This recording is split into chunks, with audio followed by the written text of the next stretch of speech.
La Tierra ha cambiado muchas veces y se ha transformado mucho desde que se formó. Cómo surgió la vida a partir de la no vida sigue siendo un gran misterio científico. Sin embargo, actualmente tenemos una estimación del comienzo de la vida en la Tierra, que creemos que fue hace unos 3.800 millones de años. Pero antes de entrar en tema, empecemos por el principio y hagamos un viaje en el tiempo.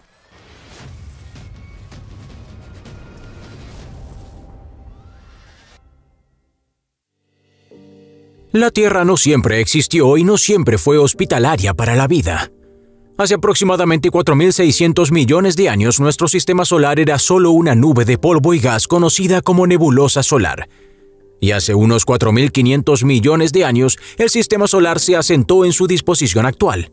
El núcleo rocoso de la Tierra se formó primero con la colisión y unión de elementos pesados. El material denso se hundió en el centro del protoplaneta, y el material más ligero formó la corteza. La Tierra sufrió un enorme impacto en algún momento de su formación que catapultó al espacio trozos del joven planeta y formó la Luna, que pasó a orbitar alrededor del joven planeta. Esto se conoce como la era paleoárquica, cuando la Luna estaba todavía muy cerca de la Tierra y probablemente causó enormes mareas de más de 300 metros de altura. Los vientos huracanados azotaron el planeta y comenzó el proceso evolutivo. La nueva Tierra era un lugar infernal durante esta época. El flujo del manto bajo la corteza provocó el movimiento de grandes placas de roca en la superficie del planeta. Las colisiones de estas placas crearon enormes montañas y volcanes que entraban continuamente en erupción, expulsando enormes cantidades de lava y gases, y se crearon arrecifes en los océanos. En ese momento, el protoplaneta apenas tenía atmósfera, pero al enfriarse el planeta, la gravedad capturó esos gases de los volcanes. El agua se depositó en la Tierra por la colisión de muchos cometas y asteroides.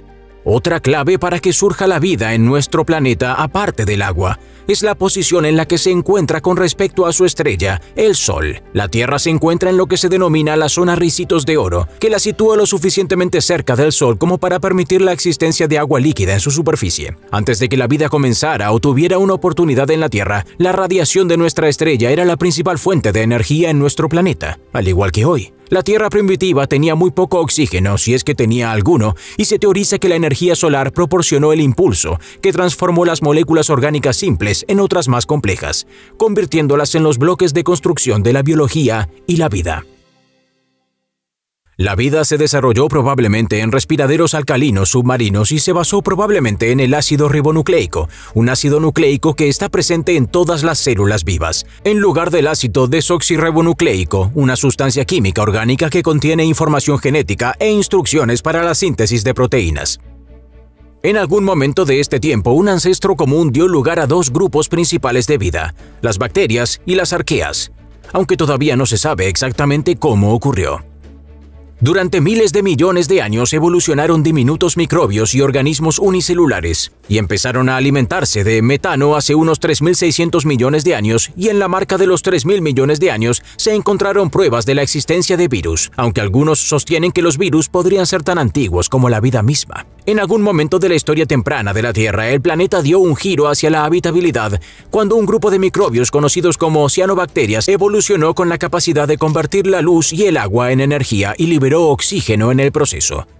El oxígeno disuelto hizo que el hierro de los océanos se oxidara y se hundiera en el fondo marino, lo que formó llamativas formaciones de hierro en bandas rojas. Pero hace entre 2.400 y 2.100 millones de años se produjo algo increíblemente notable y desastroso en este primer ciclo de la vida. Los residuos venenosos producidos por estas cianobacterias fotosintéticas evolucionadas, el oxígeno, se acumularon en la atmósfera provocando la muerte de las bacterias anaeróbicas, lo que condujo a la primera extinción masiva de la Tierra, que algunos llaman el gran evento de oxidación. ¿Cómo puede ser tóxico el oxígeno? El oxígeno se volvió tóxico debido a los altos niveles y abrumó el sistema de defensa antioxidante natural de cualquier microbio o bacteria viviente en ese momento.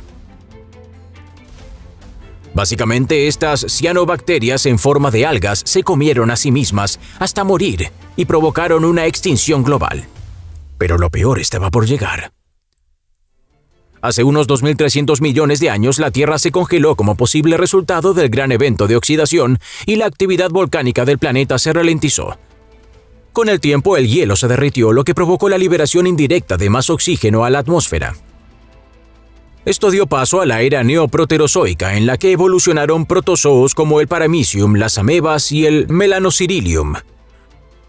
Las primeras células animales eran diferentes de las plantas y estas células empezaron a alimentarse de plantas y se convirtieron en los primeros herbívoros. Pero durante esta época la Tierra volvió a congelarse al menos 2 veces más, lo que frenó el desarrollo evolutivo. Sin embargo, la vida encuentra un camino y durante esta época, hongos, gusanos y otros pequeños animales de simetría bilateral sobrevivieron y evolucionaron. Avancemos rápidamente hasta la era paleozoica. Comenzaron a desarrollarse formas de vida complejas como peces, artrópodos, moluscos y equinodermos.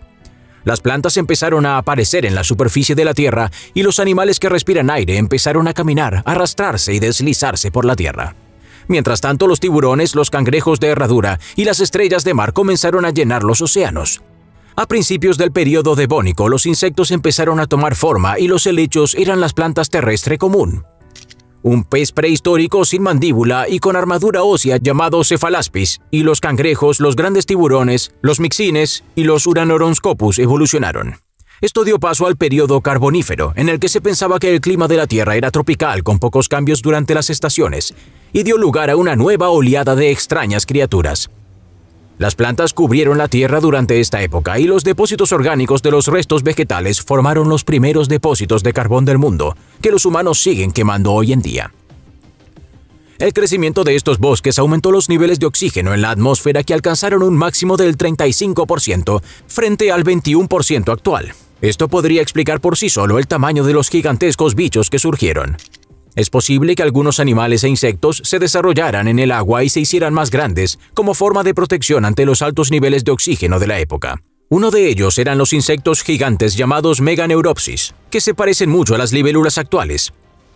Tenían una envergadura de 63 a 68 centímetros y podían verse en los cielos durante este periodo. Se descubrió un fósil increíblemente detallado de una enorme libélula que murió hace 320 millones de años y que tenía una envergadura de 75 centímetros. 100 pies venenosos y mortales de 2 metros de largo se arrastraban junto a cucarachas gigantes y escorpiones de hasta 1 metro de largo. Los anfibios empezaron a diversificarse y los reptiles evolucionaron hacia formas muy parecidas a las de los lagartos actuales, con una columna vertebral que les permitía vivir y moverse en tierra. Estos anfibios también eran enormes y algunas especies eran depredadoras parecidas a los cocodrilos actuales, armadas con dientes afilados y que alcanzaban una longitud de casi 6 metros. Y al igual que los cocodrilos y caimanes actuales, algunos evolucionaron para tener una piel más gruesa y escamosa, lo que solucionaba el problema de que sus cuerpos se secaran si estaban demasiado tiempo fuera del agua.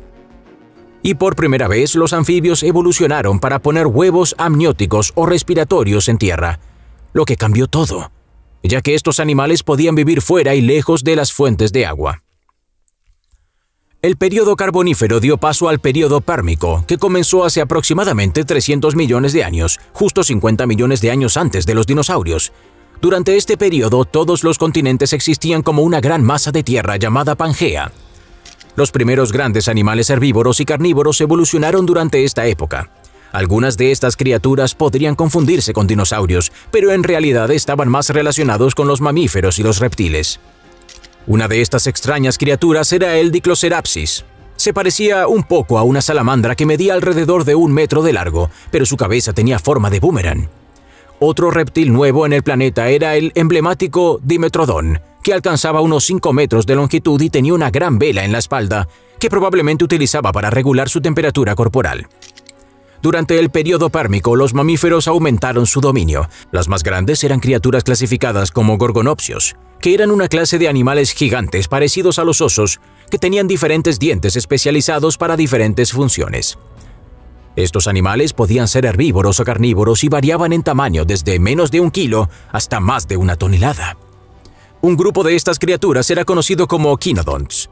Su nombre significa dientes de perro, y estos animales tenían un comportamiento social, y hay algunas pruebas fósiles que demuestran que cazaban en manada.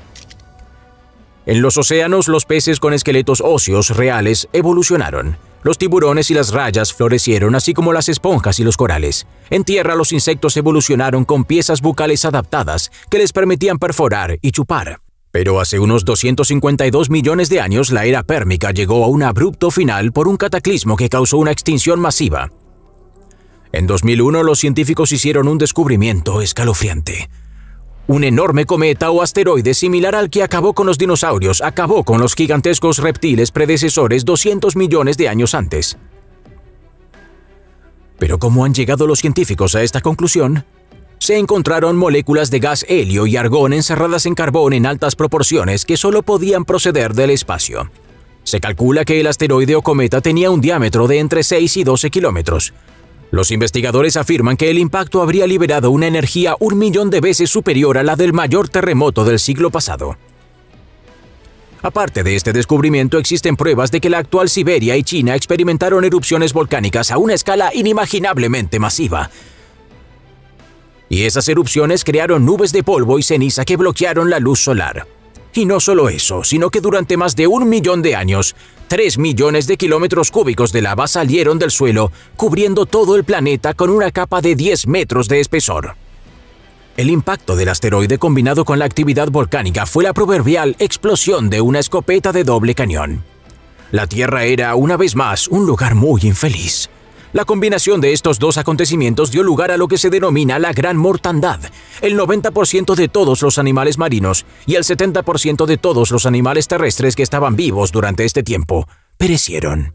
Parecería que este sería el capítulo final de la evolución de la vida en la Tierra y que aparentemente sería aniquilada por completo. Pero una nueva era comenzaría después de esto, la era de los dinosaurios. ¿Te gustaría ver qué pasó después de esa gran extinción del Pérmico y cómo surgieron los grandes dinosaurios? Si es así, haznoslo saber en los comentarios y asegúrate de estar atento a nuestros videos. Gracias por vernos.